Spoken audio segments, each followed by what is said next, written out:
Hi, everybody. I'm George, and this is the best little horror house in Philly, the show where we talk about the best horror movie ever made. According to our guest, at least, and today's guest is a really exciting one. He's the host of a fun podcast about people exploring their passions.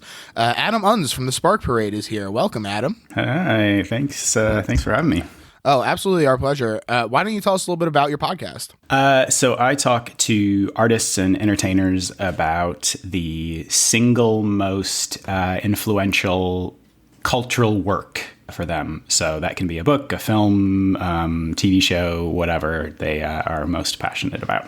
Awesome. Yeah, it's really great. I've been listening to a couple episodes. I liked the Hereditary one a lot. I'm sure that's not a surprise. Yeah. So because you do sort of explore such a variety of stuff, I'm curious about your history with horror personally, sort of like if it's something that you really enjoy and you were like, oh, great, I get to talk to someone about horror on the show, or if it's something that exists sort of on the periphery of your media consumption, but isn't something that you necessarily seek out that much. Definitely a huge horror fan. I have been pretty much my whole life. I was, started out as kind of a precocious little boy. I think I started reading Stephen King books when I was about 8. So really got in on the ground level in terms of my horror obsession. And it's been a nice perk. I have had a few guests. Obviously the topic that we discuss is up to the guests on my show. And coincidentally, quite a few of them have wanted to talk about horror movies, which is like, okay by me. Yeah. I want to hear about your experience with that, because I don't often talk to someone who has a similar sort of hands-off approach in terms of the topic. A lot of people ask me about sort of how I decide what movie we're going to talk about. And every time I'm like, no, it's entirely up to them. And that sort of leads into talking about how I react when it's something that I'm not necessarily a huge fan of. Mm-hmm. If someone picks a movie that I don't care for or whatever. So I'm curious on your end what it's like having that hands-off approach and what that means for your experience with things. It keeps it interesting, for sure. I think it's also the way that I look at it is my show is equally about discussing whatever artwork the guest wants to talk about and getting to know that guest. And it's kind of a window into their taste. Right. You can learn a lot about people's lives as well through the stories they tell about the artworks that they're most passionate about. So I take it as kind of a way to get to know these people. But also, if it is something that I have no connection to or something that I actively dislike, just trying to think about it from the other person's perspective and look at it from kind of a human interest, from the human interest side, instead of actually trying to bond over this thing that we don't necessarily agree about. No, I think that makes a lot of sense. And that is similar to how I sort of approach it as well, where even if it's not something that I connect with on an aesthetic level or whatever, there's a reason that they picked it. There's a reason that it resonated with them. And so I try and find whatever it is that they're seeing in it, and I try and really bring that to the surface. And usually, if it's a movie that has connected with someone in this way, it usually made some cultural waves as well. So there's usually a lot to talk about from a cultural context in addition to their personal context, which I think really helps to give you something to latch onto and have sort of a meeting point to talk about it. So yeah, that and the history of whatever we're talking about as well. The process of making a movie or writing a book or whatever, all the things that inspired that person to make the work of art we're talking about. So even if I'm not interested in the thing itself, sometimes the context it can be interesting. Definitely. So you mentioned Stephen King earlier. Do you have a favorite subgenre of horror that you find yourself gravitating to, or is it just kind of a whatever, I'll take it all? Pretty much whatever, I'll take it all. I'm a pretty voracious consumer of all kinds of art. I'm a big cinephile, so I see all different kinds of movies. And then within horror, I have read a lot of horror books. Basically anything that could, in someone's mind, be described as horror, whether it's a TV show or a movie, bring it on. Yeah, hell yeah. And I think that really is a great transition into the movie that we're talking about today, because I'm dying to know what drew you to this movie. We're talking about the 2008 movie by Pascal Laugier. I think is how you say his name, Martyrs. And first of all, got to throw a huge content warning on this one because a lot of self-harm and stuff, serious subject matter. So just put that out there right now. But it has sort of built up this reputation, and it would be easy to feel like this movie is unapproachable for someone who is sort of like, oh, do I want to see it or not? Whether like when they're considering it. So I'm curious about the first time you saw this, what drew you to it in the first place, if you sort of viewed it as a challenge because you were so immersed in horror. Yeah, and I guess to add a little note to what we were just talking about in terms of the different kinds of horror, I think maybe people who aren't that interested in horror don't understand the diversity that it's, you have horror comedies, there are slasher movies, there's torture porn, there's all of these different kind of subgenres. And, I have people in my life who absolutely hate horror movies, can't cope with them, but there are certain subgenres that are like not too scary or have enough kind of levity thrown in and, that they can handle those movies. And this movie is like, I guess harrowing would be the word.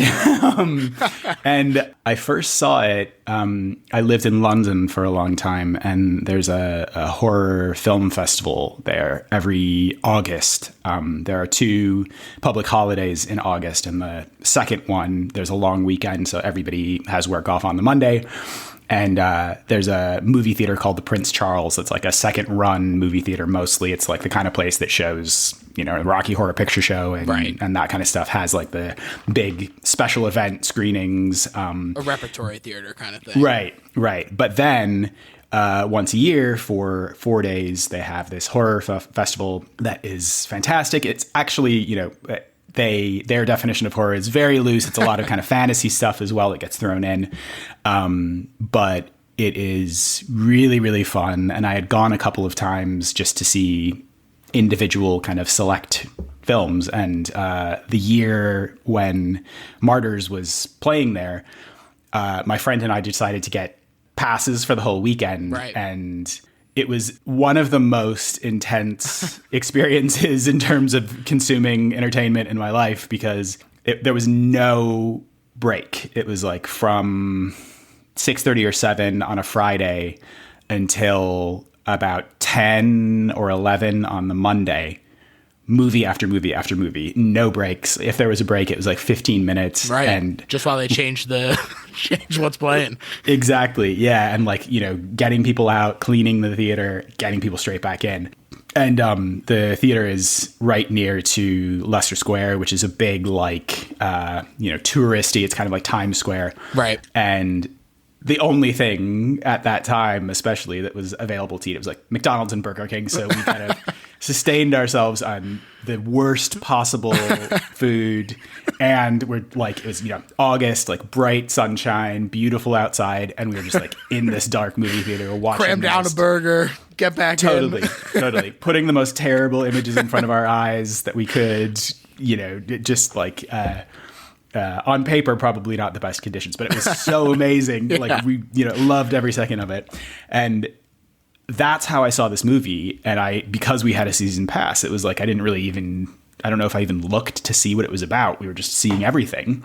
So it was a kind of baptism of fire, like, walking in. Some of the movies that we saw were just like, E.T. style things that were, fantasy things. And this, it's like, I really did not know what I was getting myself into. And then, I was just kind of, I don't think blown away is the right phrase. It's more like, I walked out and was just like, oh my God. Yeah, like, it's affecting. Whoa. Yeah. Yeah, it's a really remarkable movie. To get a little bit into the background of it, it's the second movie made by Pascal after House of Voices, and since Martyrs, he's released a few others, The Tall Man and Incident in a Ghostland, but this one in particular really sticks out, in particular because of its inclusion and association with one of the more modern cinematic movements, New French Extremity, which this name came about from art forum critic James Quant, although he meant it to be derisive, and like... I'm curious if you have used this as a springboard into exploring more of that sort of wave. It is one of the subgenres that is pretty distinct and, sort of sits there as this like mountain to be scaled for a lot of horror fans, where it does feel like something you kind of have to work your way up to. Right. And there are movies like, have you seen High Tension? No, I haven't seen it. When I was doing my research into this, I saw that the pillar French extreme movies are High Tension from 2003, which is sort of the one that kicked things off, really. And then Them in 2006, Frontiers and Inside in 2007, and then this movie in 2008. And looking into those movies, I mean, they all sounded so interesting, but they all came with all of these sort of warnings and everything that it does feel like a challenge. And so you've explored High Tension, you were saying? Yeah, that was another one that I saw at Fright Fest. And for some reason, the UK title was Switchblade Romance, which I think is an amazing title.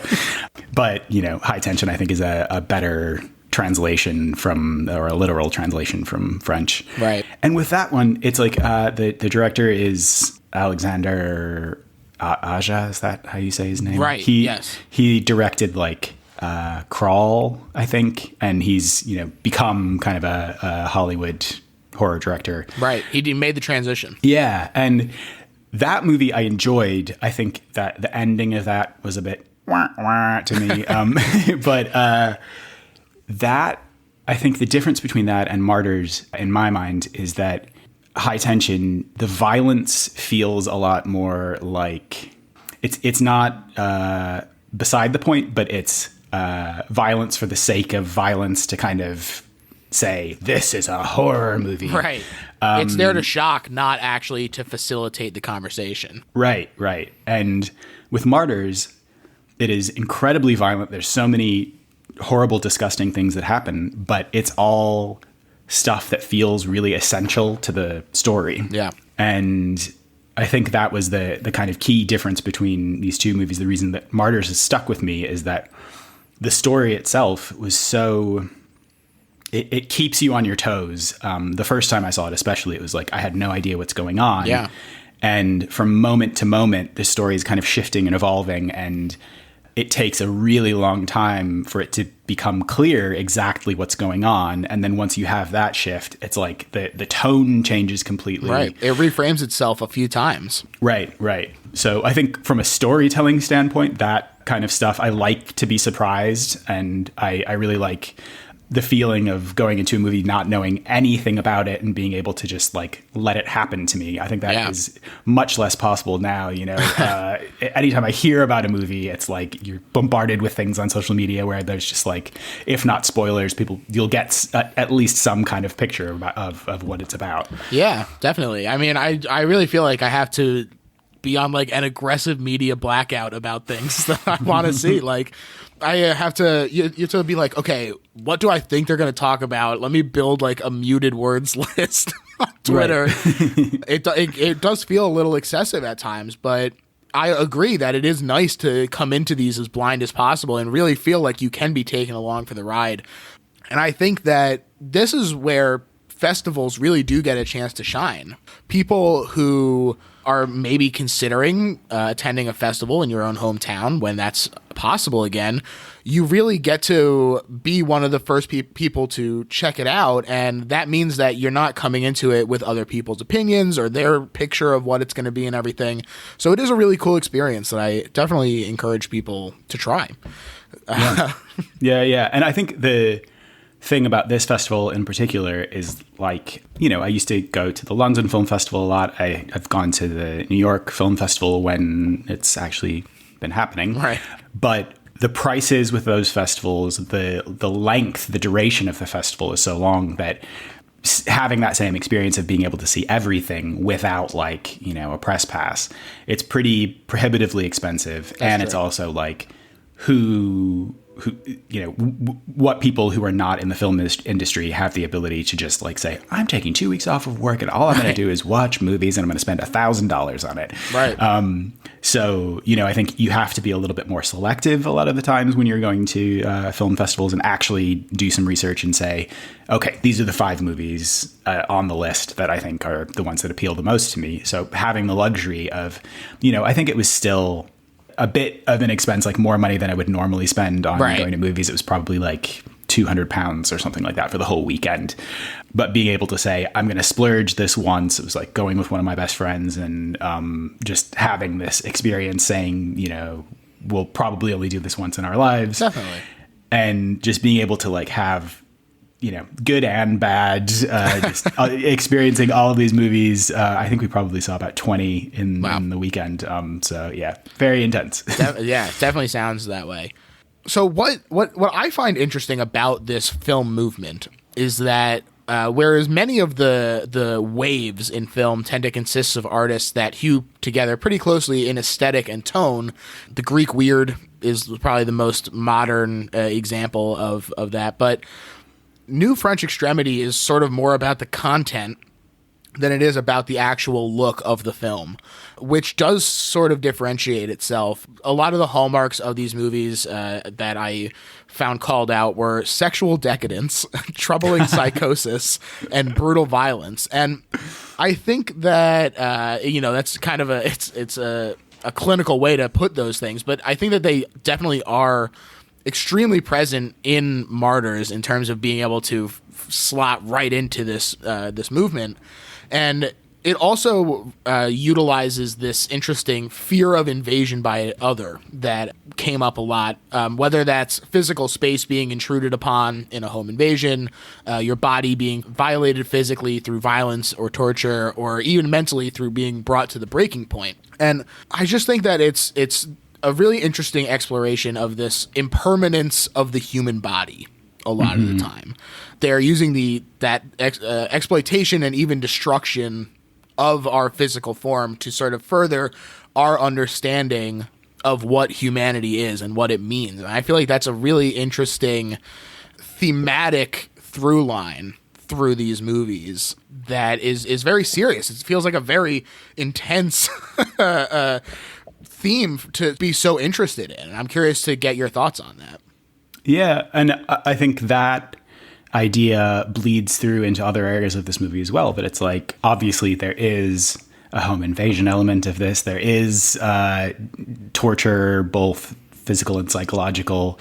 For anyone who hasn't seen it, it sounds fun, doesn't it? But in addition to that, dealing with all of these other issues, the central kind of, I don't know how spoilery we're going to get here, but yeah. The central idea that there's this like shadowy organization that's trying to find a true martyr to connect with God or to, examine the meaning of human existence. Right. And so there's all these like weighty, huge ideas kind of underneath all of the grim, visceral torture sequences and this mystery that's happening. So, yeah, I think now I've lost the thread. Sort of that through line of the destruction of the human body in order to explore humanity and everything, and how that is a intense through line for a theme to carry us through. Right, and I think the slow unraveling of that as well, that you can see. I think that. There we go. Found it again. That's what I was trying to say. Is like seeing the destruction of the human body, the destruction of the family unit, the safe space of someone's home, all those scenes at the beginning, or that scene with the family where it's just like normal kind of domestic stuff, sister and brother arguing with each other, people eating breakfast, and having that play out for quite an extended period of time where you're just like, what exactly is this? And having that just really abruptly interrupted with this, very panicked, very distressed woman coming in and just like absolutely slaughtering everybody. That, before you even understand what the purpose of all these actions is, seeing those themes of, the destroying bodies, manipulating bodies, and even without understanding the meaning behind it, it's still really affecting and constantly surprising, and just kind of keeps your head spinning. Like you don't, trying to orient yourself and figure out exactly what's going on when, your idea of what's going on keeps changing. And also not really knowing who to believe, So Lucy, the one who's the kind of totally unhinged one at the beginning, just trying to understand whether she's telling the truth, whether she's just totally, it's clear that something terrible has happened to her, but whether it's like she's dealing with post-traumatic stress or some other kind of mental illness, and that's making her think that things that are the things that she thinks are true aren't, she's confused in her mind. She doesn't understand what's real and what's not anymore. And to some extent, that's also true, even though some of the things that she's saying are, more founded in reality. But like trying to decipher the story in the midst of all this other chaos that's happening, it's a lot. Yeah, it certainly is. In terms of filmic influence, many of the creators who are associated with this wave tend to pay homage to body horror icons like David Cronenberg, and Pascal himself has drawn the parallel to the torture porn wave happening around the same time here in America. And although there are exceptions to this, a lot more of the quote-unquote torture porn movies took more influence from grindhouse cinema of the US as opposed to the art house cinema of Europe, which is sort of where they diverge a little bit. But I also think that the expected audience reaction is, I think, where the difference truly lies. The violence in a movie like Hostel is supposed to titillate and make people like squeal with terrified delight.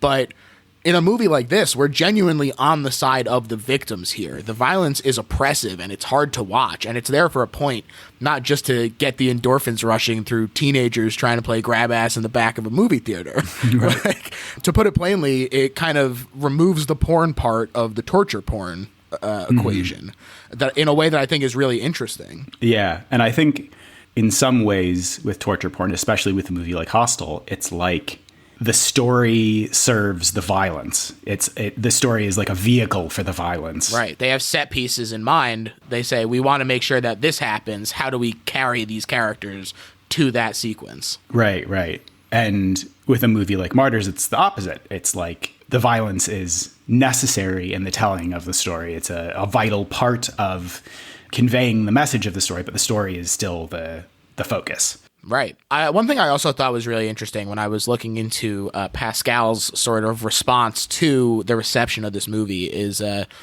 he was upset when people didn't understand the way that this was rejecting bourgeoisie ideals and subverting the dominant social orders. And the sort of fantastical elements of Martyrs in particular is a retaliation against dominating thoughts and the imperialism of mass media in terms of being like, this is what is the case. Everyone has to sort of think this one way. And Pascal feels that this has sort of brought us as a society to the tipping point of like despair, brutality, cynicism running just absolutely rampant. And this movie did sort of get lumped in, it got all these people who missed the point of it, as always. This happens with so many movies. But for someone who is trying to communicate a message and sort of undercut this dominant thought that is going through society, I mean, it's got to be just incredibly frustrating to see it so incredibly maligned like that. Yeah. And I don't know. I think when you have a movie that has such extreme violence in it, it's something that tons of people are not going to be able to look past. And it is, the sequence of in the sequences in the basement, just like the constant, having this gigantic man come down and beat her up, having the woman come down and like force feed her this slop. Right. And that's her entire life. Otherwise she's just like stuck in this metal room on her own with no stimulus, the stimuli just sitting. Yeah. And the intensity of that, like the repetition in my mind, it had gone on for much, much longer, that it's probably a 5-minute sequence. And I think in my mind, I felt like it was about 20 because it was just, it's like really, you feel like you are a part of that experience. So elements like that, I think I understand why this movie is off-putting to people. Like it's not a fun movie to watch. So, there are a lot of contentious elements and a lot of divisive elements that I can definitely understand why people would either love or hate it. Yeah, I definitely agree. I mean, it's interesting too because I personally had put off watching it because I was like, this is the kind of movie where I know that it sort of belies the reputation that it has of just being violent and whatever. And I know that there is something underneath it and that eventually someone will pick this for the show. And so I want to come to it fresh. And also, I'm not sure how many times I'm going to want to rewatch this movie. And so not only coming to it fresh, but being able to know the limits of like, a lot of people who avoid it are just like, I know that I'm just not going to be able to get through it. I agree. I think that there is sort of an element of people being unable to look past it just sort of for their own sake. Right. But I do recommend people checking it out. It is the best horror movie ever made, after all. Yes. Yeah, exactly. Yeah. I also found a few other interesting quotes from Pascal where despite what many do consider to be a boom in French horror, he pushed back on this, saying, 15 years ago, it would have been impossible to dream about making horror and fantastic films in my country. The whole system rejected the very idea of genre culture. Now, some of the guys who watched John Carpenter and George Romero's films on video when they were teenagers have become producer. So the French market has opened. It's a very good thing. We, the fans, expected it to happen for years. The problem right now in France is the general climate. Again, some people think violent movies should be taken out from multiplexes. There are a lot of debates, political discussions about the influences of nasty images on young people, and it's always the same old story. Anytime a society is hard, unfair, and brutal, horror movies are accused of everything it prevents the politics from taking their own responsibilities about. The fact that they created the terrible social situation. Horror is just a mirror of its time. And I think that that's a really insightful way of sort of, reflecting on the fact that people don't want to they push horror away and sort of refuse to engage with it on a conversational level a lot of times, where they aren't willing to think about what the movie is trying to say and communicate about the environment in which it was made. And I just thought that was a really great quote. And, it's unfortunate that he feels that way for French horror. Yeah. And I mean, I guess that idea that horror is this negative influence and that it's going to, cause people to torture each other and, do all of these terrible sadistic things.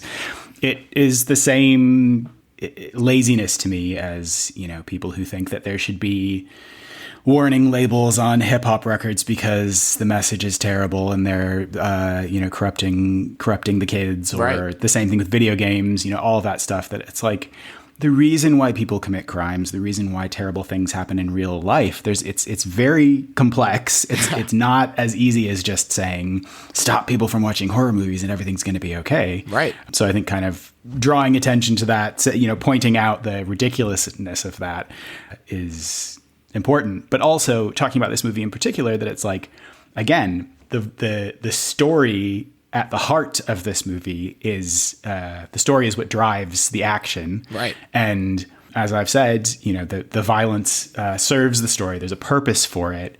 And I think dealing with all of the other issues in the film, mental illness, people growing up in foster homes, not having their parents with them, having suffered child abuse.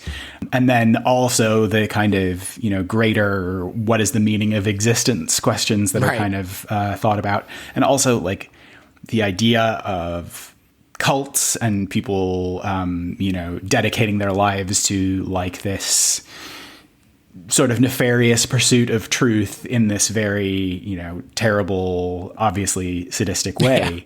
So there's all of these kind of interesting ideas that get thrown in. And, I think the mix of all those things works really well. And it really is, a big part of it is just some people have a stomach for that kind of violence and some people don't. It's not like in this kind of movie, it's like you said with torture porn, that it's not this kind of like gleeful, oh, this is, oh, that's disgusting. It is, it's a much harder to watch. And I think that's why it stuck with me so much is I don't think that I found it scary. Right. It just, left me with this like pit of despair in my stomach afterwards. And I don't know if that's necessarily a ringing endorsement for anybody who hasn't seen it. But no, I can totally relate. That was the same way that I felt when I walked out of Prisoners, the Villeneuve movie. I walked out. It was a bright, sunshiny Sunday afternoon, and I was just like, "This just feels wrong." I am so affected by it that it's, yeah. So I agree, and I think that it is a ringing endorsement that this movie is so effective in its messaging that it is able to communicate that feeling of helplessness and hopelessness. And I think it's funny that he refers to this movie as a love story gone awry, which. Okay, it's in there. I thought that was really great, but I think that also sort of reflects his views of where French horror is and the view that sort of the culture has of horror movies there. And, it certainly is this love story, but it also has a heaping helping of nihilism right on top. One of the noted production difficulties that Pascal said was, quote, dealing with the fact that the actresses had to cry a lot, almost every day. And it's something very difficult to obtain from the actress because after a while, their eyes are as dry as their emotions. I had to push them to make them accept falling again and again into their inner dark so that they would be convincing on screen and the shots would match. And there is like this nihilism where you're like, oh, is it worth it to go through this? But also, the going through it sort of is the point. The medium is the message of putting yourself through this experience to come out the other side with a transcendent understanding of what they're trying to communicate that I think is really interesting. Mm-hmm. And also, I think the payoff for these poor actors having to suffer through the experience of filming the movie is that the audience has a similar feeling while they're watching it. It is a bit of an endurance test. Yeah. So, yeah, sorry to the poor actors who had to suffer for my entertainment. But well, they say art is pain. So yeah. I would also say one other thing that I like about this movie is I like horror movies that are not afraid to just end on the grimmest note possible and have some kind of ambiguity, because the ending of this, I don't think it's necessarily clear that they have contacted the other side or that this woman has spoken to God. It's like that can be interpreted in a few different ways, and this woman, the kind of cult leader deciding to just shoot herself doesn't necessarily mean that she's been told all the secrets of the universe and she can't handle it. But, that was kind of the initial interpretation that I had. But I think it's still, nothing is said explicitly. You don't actually hear what she's been told. And that kind of brings me back to my Stephen King stuff as well, that the Stephen King books that I've loved the most are the ones that are just like relentlessly grim endings, like really real horror. Sure. I'm thinking about like Pet Sematary, the end of that book, where it's just like, nope, nothing good is going to happen here. And I think as he's gotten older, he's gotten a little softer, probably since his car accident. Yeah.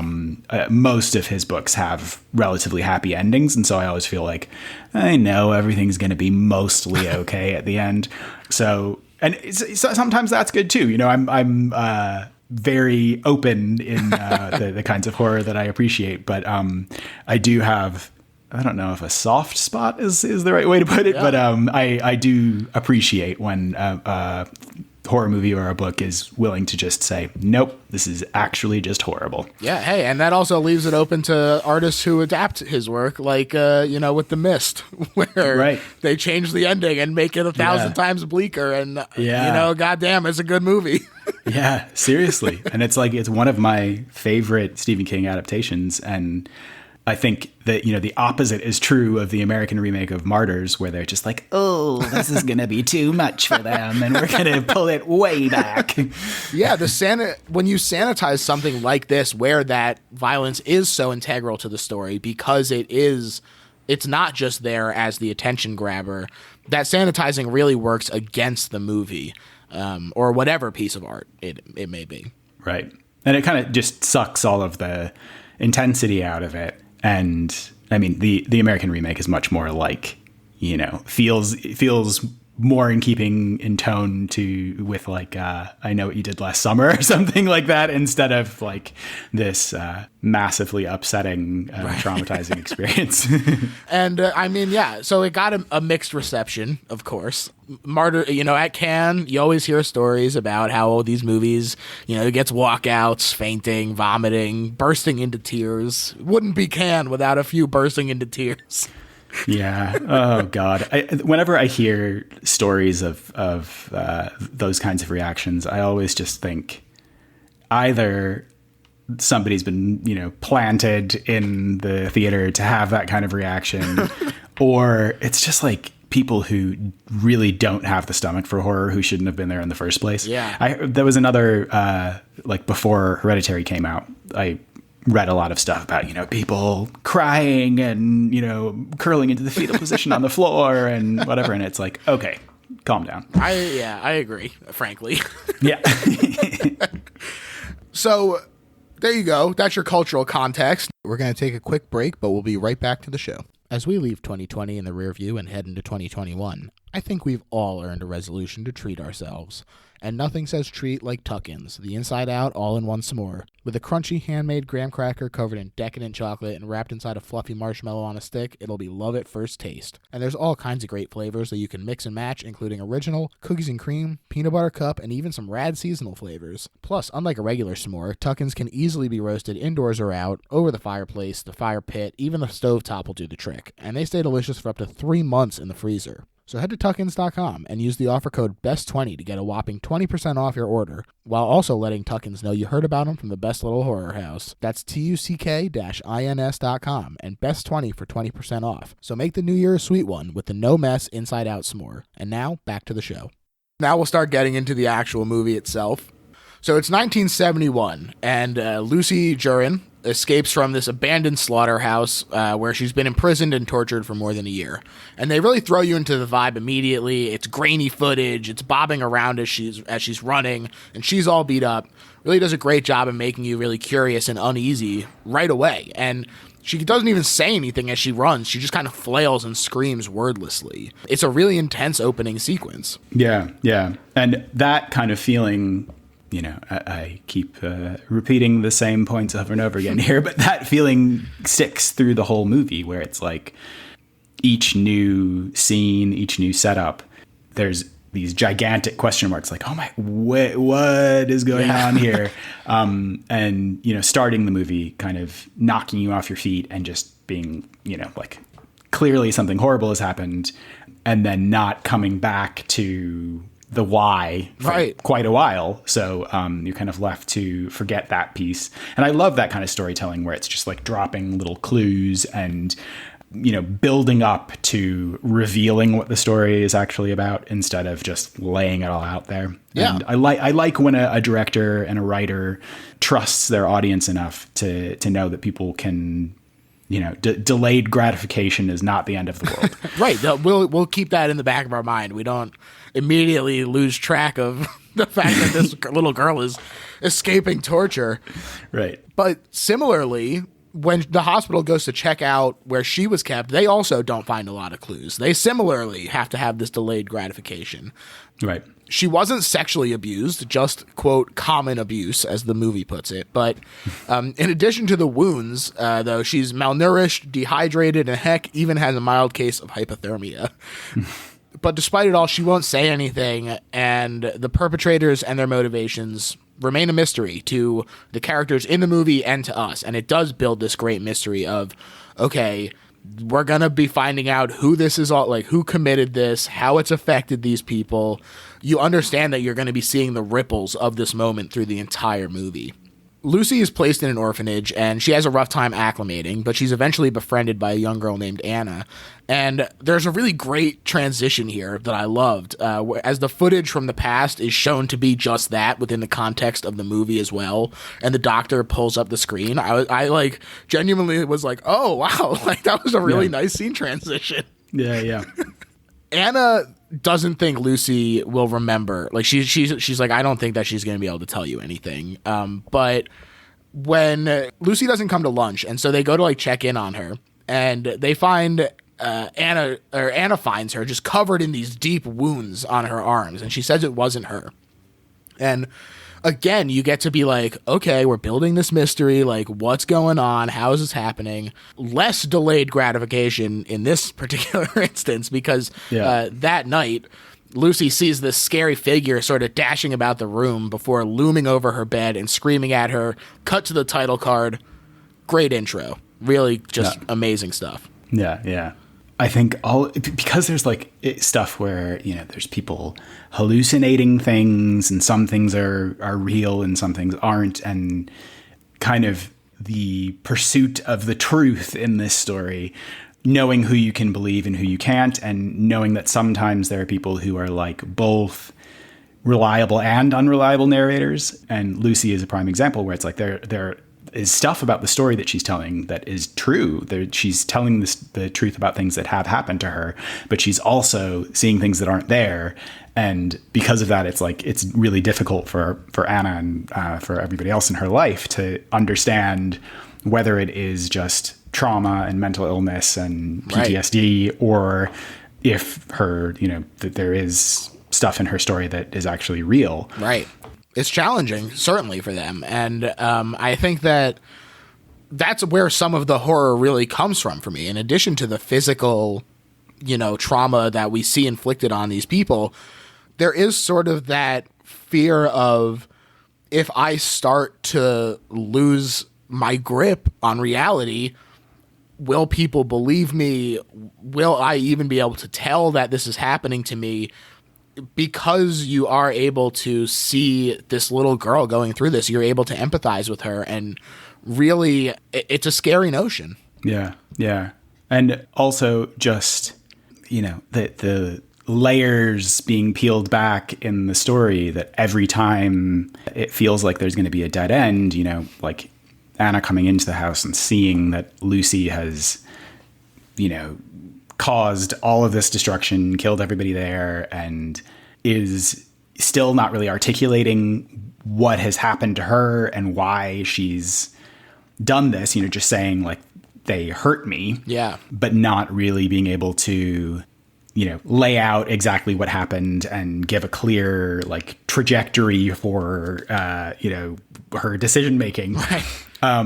So it's all this kind of intense, violence that's occurred, and just seeing Anna trying to like balance wanting to support her friend who's, like a sister to her. Yeah. But also seeing that like people have been murdered and thinking she's really fucking gone off the rails. Sorry, am I? No, that's fine. Yeah. I figure they're old enough to see the movie. They're old enough to hear a curse word. Yeah. But yeah, and that like when the mother in the family is still alive and like kind of trying to help her without having Lucy see, and again, all of that. It's like the first half of the movie, really. Yeah. It's a constant series of like, 2 steps forward, 1 step back, where you think you understand finally a little bit more about what's going on, or you're like getting towards understanding what's going on. And the reality of what is actually happening is so far from what you ever could have imagined. Yeah. That, it's pretty amazing. And doubly impressive that they managed to lay all of the seeds for this before the title card. It's like, what, like 7 minutes in, and they've really planted all of these setups that pay off incredibly down the road. Right. And one of those payoffs happens next, 15 years later, cut to. Mm-hmm. Lucy bursts into the home of this apparently normal-seeming family, the Belfons, Gabrielle, her husband, and their children, Antoine and Marie. And like you say, this scene goes on for a while, where they're just like hanging out at breakfast. They're talking about like, oh, we had to pay so much money for you to go to school, and now you didn't even want to do it, and now you're asking for more to go back. Like, there's all of this, like, classic bickering that you're like, I understand exactly what they're trying to tell us about this family. You know, classic nuclear 2.5 kids and 2 cars in the garage kind of thing. They do that. They let you sit in that for a while before Lucy bursts into this home and kills them all with a shotgun. So super intense. There's no like hesitation with the parents, but she does think twice with the kids. And you're like, okay, I think I understand how the way that this is going to shake out. And then she comes back to it. She steels herself and she does pull the trigger on the kids. And Lucy cries. And I really like this sort of small motion where she's still so full of rage and pain. And this didn't help her. This didn't actually do anything. And she points the gun at the corpses again, like she could shoot them again. And she knows that it won't do anything, so she points the gun up at the sky and just shoots again. Just really a really powerful scene. And also, you know, in this moment, there's this, you know, the woman who she sees, who she's kind of haunted by, who's this sort of spectral representation of her trauma. I mean, it's, you know, based on something that she's actually experienced as well. Right. But having this kind of other tortured person who she uses as a representation of like her need to be free of her past, and talking to this kind of ghost about, you know, saying she's done it and they're dead and they can be free now. And I think, you know, seeing that she realizes that that's not the case, that this doesn't fix everything. Like the trauma still stays, even though the people who committed these terrible acts against her are gone. Yeah. And, you know, she is seeking that release. You know, it's really shocking when she like puts her hand in the blood and holds it up, like really striking imagery. And she calls Anna and tells her that this happened. And Anna knew that Lucy thought this was the family responsible, but is still shocked when she hears that Lucy killed them, saying that she thought that she was just there to scope them out. And so now we've seen the adult versions of both Anna and Lucy. They're played by Morgana Aloui and Mylene Jampenois. And Lucy is sort of relaxing in the aftermath when she hears some noises before being attacked again by this woman who's been haunting her.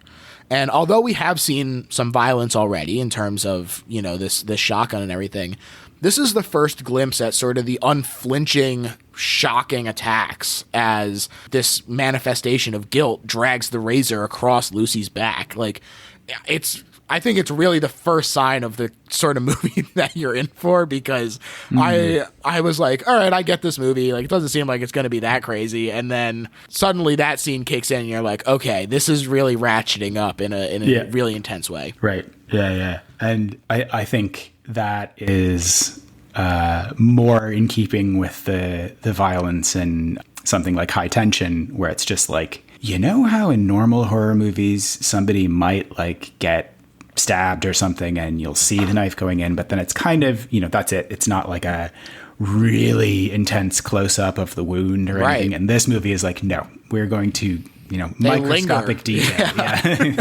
Yeah. I mean, especially, so I just talked about Misery the other day, and we talked about sort of how there is this interesting level of restraint where they show the hobbling, and, you know, you see the first foot go and you see it get wobbly. But after that, they cut away for the second one. She swings and then you don't actually see it. And for this, because they want you to feel that uncomfortability, it really does linger on it for a long time. And they say, no, look at what we're trying to tell you. And I just think that it's a powerful moment in terms of shaking you and being like, all right, heads up, gang. Yeah. That's another thing. Just briefly talking about Misery, that moment has always stuck with me, because like in the book, she chops his foot off. Right. And I think, when I saw that for the first time, again, being a precocious kid, like I read the book and I was like expecting, waiting for that scene and just being like, oh man, they chickened out. It's not real. That's not what happened.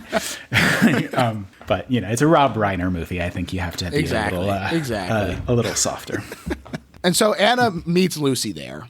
And she says that the woman hurt her even worse than Anna ever knew. Like you say, she is sort of trying to tell her without really being able to. And Anna is willing to help. She is fully on board. She starts trying to dispose of the bodies that night, but she does discover that the mom of the family is still alive. Anna goes to rest again. She's, I guess, trying to think of a plan to help her, but we see via flashback how Lucy escaped in the first place now. And we see that it's the mom broke her ankle, tripping over a shackle, leaving Lucy free to run.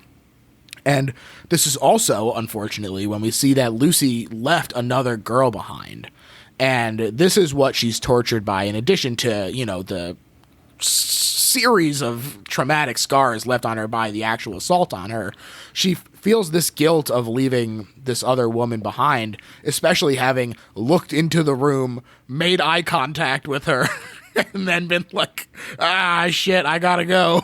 Right. Right. It's understandable, but we see sort of why she does feel this guilt and is tortured by it. So yeah. I like, we get the confirmation of it shortly, but I do like that the movie lets you piece together that this attacker is just a manifestation of the guilt, Again, It's sort of like trusting in the audience to be able to put the pieces together and be like, oh, I get it. Yeah, yeah. But also, I mean, not to keep skipping ahead in the story, but later on, there's another woman who's been tortured, who's in a similar situation, and who kind of, there's an echo of this ghostly manifestation. And so it's like constantly having these situations where the first time you see a character like that, it's a figment of Lucy's imagination. And the second time you see it, it's actually a real person. So constantly kind of keeping you on your toes as to what's real and what's not, and whether things are in people's minds or actually happening. Yeah, it's really great. Anna is helping the mom to escape. When Lucy shows up, she finds them, and she finishes the job by hammering her head a lot. Yeah. Yes, she does. Oh boy, she's not taking any. She says, I messed up once, I'm not messing up again. Right. And Lucy freaks out about Anna trying to help the mom, and then gets attacked by this manifestation again, who box cutters her arms. Or Lucy has a box cutter, and the manifestation uses a razor blade, but we cut between her perspective and Anna's a few times in a really effective way to get this confirmation that it's Lucy doing it to herself with this box cutter. It's really brutal. I mean, one of the things that really gets me still for horror is self-harm stuff, and this is just really hard to watch for me in a really good way. It's very effective, but goodness gracious, it's intense. Yeah. And again, I mean, seeing the shifting back and forth of the two perspectives, and finally having some kind of confirmation that this is like Lucy manifesting things in her mind, but it's still, massively upsetting. Really, really horrible. Lucy cuts her own throat finally, and I'm curious to get your thoughts on her motivations, because for my money, there's sort of three things that could have been going through her head, which is she realized that it was in her head, and she was upset about this realization that her trauma would never leave her like this. The despair that despite her accomplishment that she wasn't being left alone, or that the attacker finally getting one over on her, and we're just looking at it from Anna's perspective, but that if we were looking at it through Lucy's perspective, we would have seen this woman, cutting her throat, and it wasn't necessarily as intentional on Lucy's part as we're seeing her. Yeah, I think elements of all those things, and I would even add a fourth, which is that she realizes that Anna is never going to believe her. That she feels like because Anna was trying to help the mom, it's an acknowledgement that Anna thinks Lucy is just, gone off the rails, that all of this stuff is in her mind, and that maybe none of this has actually happened. And she's just randomly chosen this family who she's seen in a newspaper story. Yeah. And I think she even says something about... Yeah, she says you're like the doctors, you think that I'm making it all up. Right. And so I think a combination of just like realizing that she's not going to get the relief that she was hoping for. It's not like instantly there's this magical lifting of all of her trauma from killing this family. And also feeling like, I don't know if she feels betrayed, but she feels like just deeply upset. Yeah, like her last tether was not as sturdy as she thought. Right. It's really great. I mean, the fact that we're able to even have this discussion, I think, really talks about how complex these characters are and how interesting their motivations are and everything that not a lot of movies are able to accomplish, being able to flesh out a character in this way where you're able to sort of look at their motivations and really try and parse out where these elements are coming from. It's really well done. Yeah, yeah. The next day, Anna is still at the family's house, and she calls her mom, from whom she had been estranged. And their conversation implies that Anna was at the orphanage where she met Lucy because she had suffered abuse from her parents as a child as well, although certainly not to the same extent. Right. And while she's on the phone, Anna hears some noises and discovers this secret underground chamber in the living room. And the security within is pretty wild, including not just huge padlocks, but also like retractable ladders and stuff. Right. And you're like, oh, they clearly learned their lesson from Lucy. Right. And that was another thing, like, in terms of the constant shifting of the narrative and, moving the goalposts in terms of your expectations. Right. I am a big sucker for a secret passage. Like, Who isn't, right? Seeing this like absolutely normal suburban house, and then all of a sudden there's just like this little door that pops open, and it's instantly just makes me feel like I'm about 10, like really excited, like, ooh. It's exhilarating. Yeah. The dread also, I think, builds incredibly in this moment because it's pitch black except for Anna's flashlight, and the chains move, and, she's walking up, and it turns out that imprisoned within this chamber is another horribly tortured young woman named Sarah, which of course proves that Lucy was in fact correct about this family, which, that's a gut punch for Anna, right there, especially having just been accused by Lucy of this, like you said, not quite a betrayal, but certainly questioning. Yeah. Sarah is hard to look at, frankly. Yeah. Like, it's truly abhorrent what they did. And you look back, and it's like a mere 30 minutes ago or whatever, these people were arguing about their son's schooling. Right. And it's such an incredible disparity and reflection of, like, how that is buried so far underneath for these people, and it's so clinical for them that they are able to function as this stereotypical nuclear family. Right. It's really remarkable. Yeah. And also, when Lucy bursts into the house and kills the parents and is like talking to the son and saying, do you know what your parents did? And seeing it for the first time when you don't really understand what's going on, I don't think I had, wasn't anticipating what the story would lead to. Yeah. But watching it again, seeing the kid's reaction, and it's like, yeah, I think he did know. And also the placement of this secret passage, it's like, it's not hidden. It's not like a secret thing in the parents' bedroom where the kids wouldn't have known about it. It's like right in front of the front door in the living room. Their schedules completely revolve around it as well. They're like, all right, we have to make their food and everything. It's been 30 minutes. Time to go down and beat the shit out of them. Right. Yeah, I agree. And as sort of a counterpoint to this grotesqueness on screen in terms of the effects, like the makeup effects and everything, Anna reaches out in kindness. She reaches out to touch her and to comfort her. And it's really kind of a beautiful moment in this really bleak basement of a scene. Right. I really loved that. Yeah. And then, bringing her up into the house and trying to care for her and like putting her into the bath. Although that is one minor gripe that I have is this woman is covered in cuts, like deep, deep cuts. And she puts her into the bathtub and she's just like, fine. And anybody who has ever cut themselves and tried to run underwater, it's like, that stings. Yeah, I did also think about that, but, she's been through worse. Yeah, exactly. And probably the relief of being around somebody who's being kind to her is enough to distract her. But yeah, so she puts her in the tub and everything, and she tries to remove like the metal blinder that's been embedded into her head. Again, hard to watch as this gets pried off. Yeah.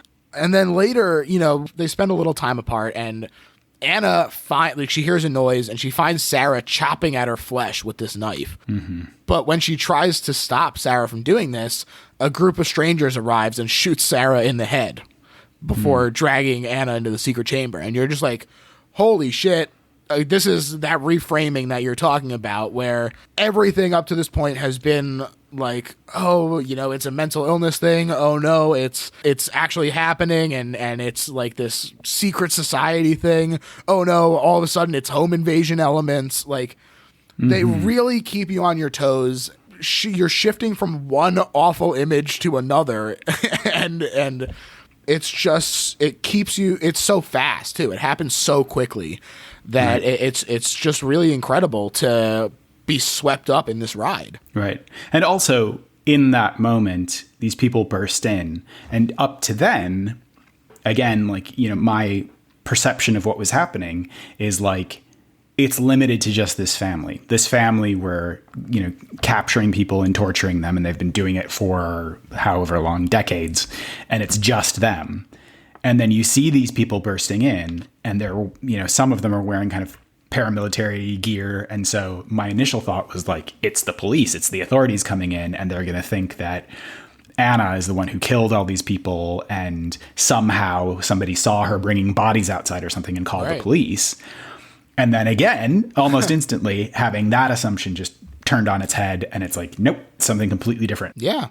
Definitely. And I really want to also call out the filmmaking skill here, where it's really impressive that they show us exactly what she's up against in terms of the security before even putting her in that situation. So even that gets reframed when we're like, oh, we see her making her way through these security precautions to rescue someone else, but now we know exactly how difficult it will be for her to get out, and our perspective and hers is completely shifted as well. So. Right. Yeah. Anna meets their leader, who's an elderly woman referred to as Madame Unze, and she explains that their group is exploring victims and the creation of martyrs. And the process means that they crack people open with trauma, and they feed that pain coldly, systematically. They start to see things that aren't there, and she tells us that Sarah saw bugs running all over her was her particular manifestation, and that was why we saw her self-mutilating with that knife earlier. But a martyr, quote, bears the sins of the world and transcends themselves. They go through these tortures in the hopes that with their suffering, they'll bring insight into the world beyond this one. And she demonstrates this, heavy quotes on demonstrates, by photos of people, atheists specifically on occasion, in the throes of agony, sort of looking heavenward. And, sort of being confronted with this lunacy, but also being like, well, all the other stuff that we thought was crazy turned out to be real. Like, it's such a moment of like, I don't know what's going to happen next, because everything that we thought previously does keep getting reframed in a way that you can't really predict what's going to happen next. Yeah. So it's great. And also that sort of like lackadaisical approach that Madame Unze is taking to explaining this to Anna is pretty frightening. Totally. It's like such a casual conversation, and it's very clear that nothing good is going to happen to Anna, whether she is chosen as part of this, ongoing search for a true martyr or not. It's not like they're just going to let her go after this. But Mademoiselle's having this chat with her, and it's like, it feels like a guided tour in a museum. And I think the feeling, having those giant pictures of past martyrs on the wall, that's kind of like light projected from behind them. Yeah. And the whole environment is really sterile and clinical, and it feels like, a fancy office hallway or something like that. So being in that environment and having somebody just discuss their work as though it's, she's touring a pharmaceutical company and they're just describing the good work they do here. And it's like, that's the tone. It's not like you are in for it now. Yeah. It calls to mind for me sort of like, oh, this would never happen. No, actually, like people like Joseph Mengele did these fucked up experiments on people during the Holocaust and everything. And the way that they're presented, in his notes and everything it does have that casual nature. There's the casual cruelty that becomes, I think, is what he's talking about in sort of the way that the monolithic media has sort of been like, there is just an element of cruelty that's become embedded into the way we treat everybody. And that sort of leads to people not really viewing people as people. And, once you've reached that step, it's only a few more to basically this relationship between Mademoiselle and Anna here. And also, I think there's this feeling of all of the people who are in charge of these experiments and the shady organization, they do feel empathy for the people who they are torturing. And there are little moments where they say, like, Mademoiselle's like, oh, this poor woman having to suffer through all of this. But it's like, it's a means to an end. Yeah. And the goal that we're trying to achieve is so important that, these people having to suffer through, there's no other way to make this happen than to have these people suffering in this terrible way. And we feel for them, but at the same time, we're not going to stop. Right. And so Anna does become the group's latest subject. I was like, okay, let me check how much time is left now that Anna is officially in for what is clearly going to be hell. And I saw that there was a half hour left, and I was like, oh, let me strap in here because that's a lot of time for like what is an immense amount of dread that I'm feeling at what's going to happen to Anna. And it turns out that dread is justified because we spent some time with her, a non-specific amount of time, but clearly a while, in which she is just brutally beaten, degraded, humiliated. It's not a nice situation, to put it mildly. Right. And at the time when I saw this for the first time, I don't know if I'd ever seen a horror movie that had that kind of sustained, relentless torture and just absolute depravity for that amount of time. And like I said, I think maybe that sequence lasts 5 minutes. It might even be less than that, but it feels eternal because it's just this cycle of somebody coming down to force feed her this green slop that you see later on. Somebody's kind of blending it, and it's like vegetables and fruit and whatever, like all the nutrients she'll need, but that's the only thing she gets fed is this kind of green slop, force feeding her and then hitting her if she won't eat it, if she won't finish it, then having another man, a man come down, really this big hulking guy, and just absolutely beating the shit out of her. And back and forth between those two things. That's the only human interaction that she has. And otherwise she's just chained to this chair. Yeah. It's hell, basically. It's basically hell on earth. And that isn't, I mean, that's their intention, is for her to basically be brought to the bottom of where a human can be in order to sort of cycle through the bottom and come back around on top, basically, is what they're looking for her to do. Eventually, all the things that Mademoiselle was like, this is what's going to happen, do start to happen to her. And she hallucinates a conversation with Lucy about how to stop being scared. And she says that the trick is to let herself go. And this does sort of play into what Mademoiselle was talking about, where she mentions how it's about transcending yourself. And it does sort of, you're like, that is how you stop being scared, but it also furthers their goals and plays into their hands. And you just feel very conflicted about sort of the entire situation that she's in, emotionally as well as physically. Right. And yeah, that idea of like release being the sort of end game, or like admitting defeat and kind of letting yourself go in a more profound way than just saying, there's nothing I can do and I accept my situation, but more like giving herself up and saying that, whatever, she lets the process take over. And, she's still obviously an unwilling participant, but kind of accepting that there's no way out of this. Right. I was also thinking like that moment with Mademoiselle when she's in this basement and thinking that about what must be going through her head, that she's had confirmed that Lucy went through this terrible experience, that everything that she was trying to say actually happened to her, and that she hasn't been making it up this whole time. And being in this basement, like you said, seeing how complicated it is to get down into these cells and how like impossible it is to get out, and knowing that's it. Yeah. Like whatever, they have complete control now. The time when she could have escaped and gotten away is long gone. And that sense of realization like keeps building and building. And I think that moment is where she finally just says, all hope is gone. There is no way I'm getting out of this. And I think also a realization that she's going to die, that's not like that is the only outcome. Right. Yeah. There's that nihilism we were talking about, folks.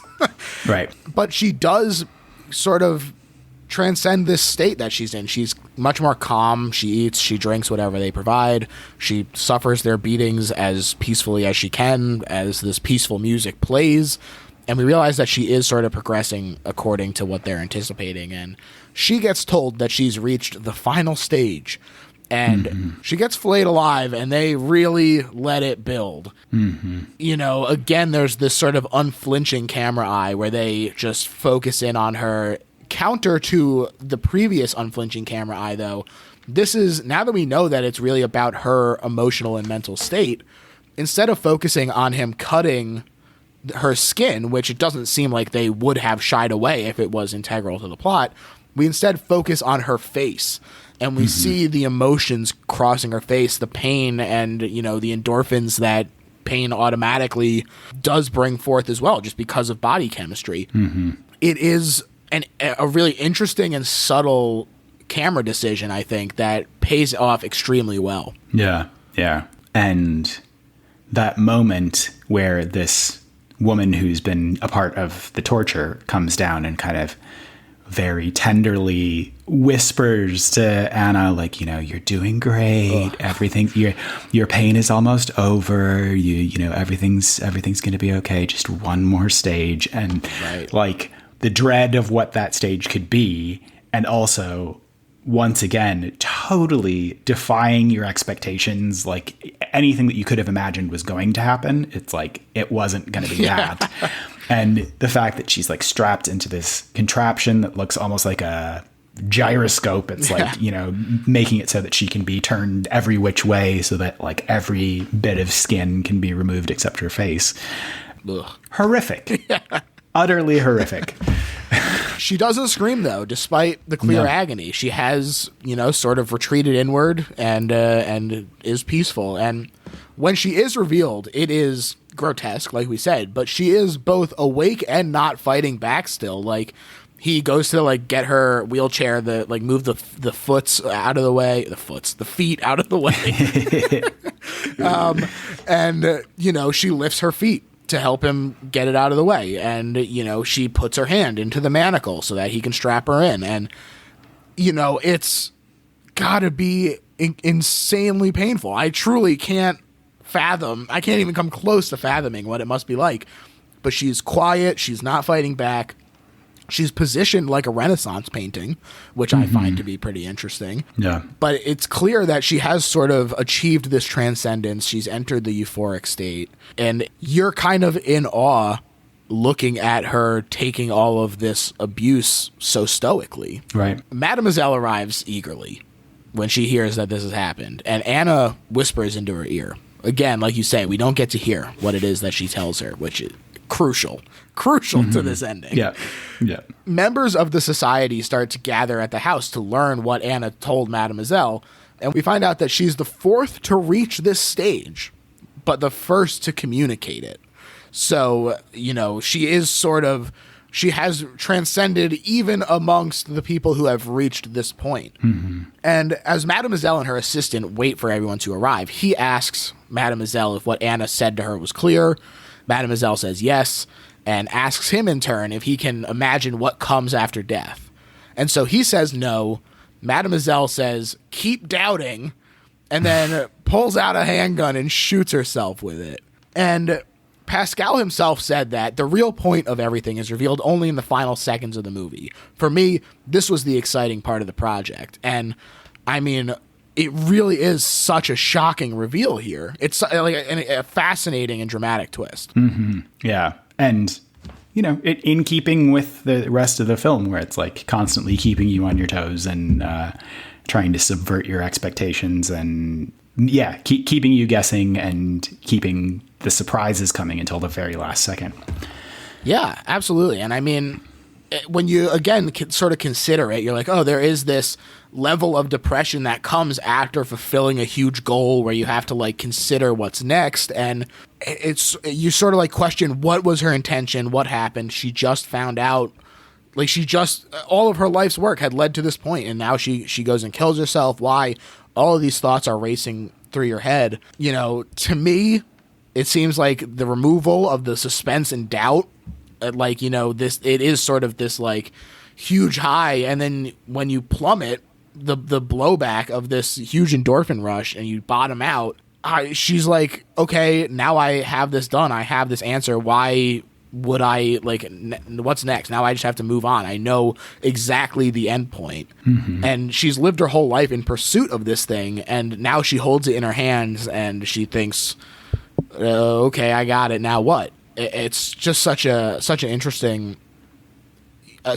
choice. And whether the afterlife is there or not, you know, it's really all about Anna's decision as well, because we don't know if she lied, if she's capable of lying right now, what she saw, if she saw anything. This ambiguity that you mentioned enjoying, I think it's great as well. I love being able to sit there and be like, oh, what does it all mean? What do I think she said? You know, just tell me a little bit about what you sort of come away from this shocking twist with. Yeah, I like horror where there's a supernatural element that could be real or could be imagined, and it's kind of left open-ended at the end to, you know, it's up to the viewer to determine whether they think the supernatural element is actually real.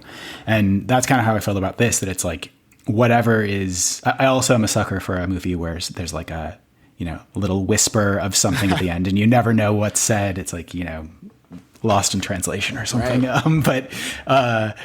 Yeah, I love that it could go in a million different directions. You know, Anna could have said, you are so dumb. All of this was a waste. Nothing matters. And I don't see anything. And that could have been the end of it. Or it could have been like, you know, explicit instructions from God telling her, you know, of the mysteries of the universe. And it's that, like, Mademoiselle can't handle it. Or it's, you know, different. She didn't go through the suffering to be able to get that knowledge. That could have been just blowing her friggin' mind. She couldn't handle it. Yeah, some of my favorite horror, like having that ambiguity there. I'm a big fan of a writer named Paul Tremblay, who almost all of his books, it's the same kind of feeling where there's like some kind of supernatural element that may or may not be there, and it's left. The ending is kind of it's open-ended, and you are left to decide for yourself whether you think the supernatural element was real or not.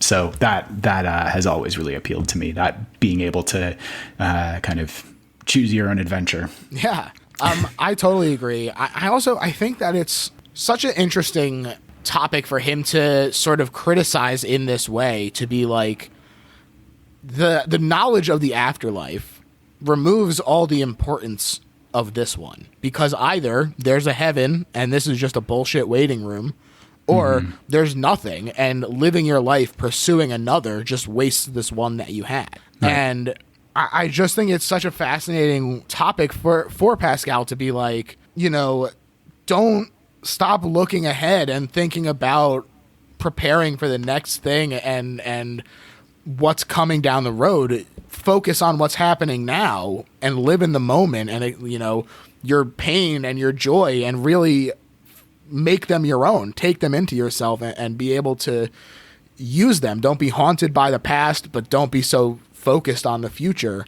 I just think that it's super fascinating. Yeah. And yeah, it's just like another, in a movie full of opportunities to feel like you've been kicked in the teeth. It's just another one at the end. This like, another gut punch as you're walking out the door. Right. Yeah. And that basically is the end. So there's the root definition of martyr comes on the screen, which comes from the Greek word for witness. And then there's a shot of the catatonic Anna lying there skinless. And then more childhood footage of her and Lucy plays over the credits. And boy, oh boy, what a ride. Like you said, you're just along with it. It's constantly reframing stuff, and it's just great. It's such a powerful piece of artwork, and it really does feel like artwork. It's clearly meant to evoke feeling. You're supposed to get something out of it, not just something to kill some time and drop $10 on for an hour and a half. I just think it's really great. And now we've reached the point, Adam, where we sum up why this isn't just a good piece of art and a good movie, but why it is, in fact, the best horror movie ever made. And I will let you start us off. First, as a disclaimer, I find it very difficult to answer any kind of favorite questions. And so being as passionate about horror as I am, it's like, I don't know if it's like choosing between my children, but, a difficult choice. Sure. So I will say this sticks out to me as the best horror movie because of the lasting impact that it had on me. It's pretty rare. I don't know if I'm desensitized to horror violence, but it doesn't. Horror movies don't tend to get under my skin. I've seen so many of them. I love them so much that it's like generally something that I enjoy rather than something that kind of traumatizes me. Yeah. And this one was a little traumatic. It's like, it feels like, coming out of that theater into the sunshine was just like, oh God, really feel like something has happened to me instead of just, having an enjoyable afternoon at the movies. So I think it's the lasting effects that it's had on me. And also that constant subverting of expectations. That kind of storytelling is so incredible to me. It's my favorite kind of storytelling. I love being kept on my toes.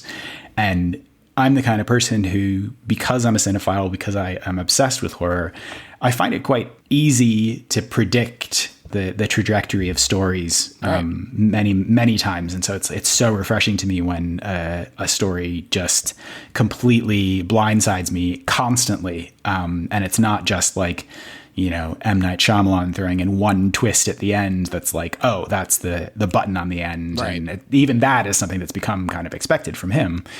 But this is like having those kind of moments happening consistently every 5 or 10 minutes throughout the whole film, where it's like you're constantly trying to reorient yourself. And I love that. Absolutely. And to me, this is the best horror movie ever made because I think it really not only executes what it wants to do to perfection. I think that it is absolutely communicating the thoughts that it wants to communicate. I think that it's bringing up the discussion that it wants to have, and that is first and foremost hugely important for a movie. But in addition to that, it has a lot of elements that I don't just think make it important, but also a good movie, like a movie that I enjoy. Maybe is not quite the word, but it's, you know what? No, I'm going to say that enjoy is the word because, because it is fantastical and grounded at the same time. There's ghosts, but there's also just this terrible ripples of mental illness and everything. And it's this secret society, but also it's really about like just zooming in on this one person and her experience with it. And I just think that so much of this is functioning at an incredible level. And then for it to also explore important and serious issues while at the same time being sort of the representation of an entire film movement, I think is really incredible. And I think that it deserves it as well. That this isn't a case of like, oh, this movie has this reputation, but only because it is grotesque or whatever. I think that this is an excellent movie that, like you said, uses the violence within it's integral to the story. Right. And for me, that's why this is the best horror movie ever made. Adam, I want to thank you so much for coming on, man. I had an absolute blast talking about this movie with you. Please tell people where they can find you. Yeah, thank you so much for having me. This was really fun. Yeah, my show's called The Spark Parade. I'm at Spark Parade on all social media, and you can find out more information there and download links and all that kind of stuff. There you go. Easy enough. And similarly, Little Horror PHL is the username across pretty much everything. It's the website. If you want to get ad-free and early and even bonus episodes of the show, you can check out Little Horror PHL on Patreon, where we have a couple tiers there that get you various things. And if you're enjoying the show, rate and review on iTunes, please. It's very helpful. That's it for me. Thanks a lot, Adam. Bye. Bye.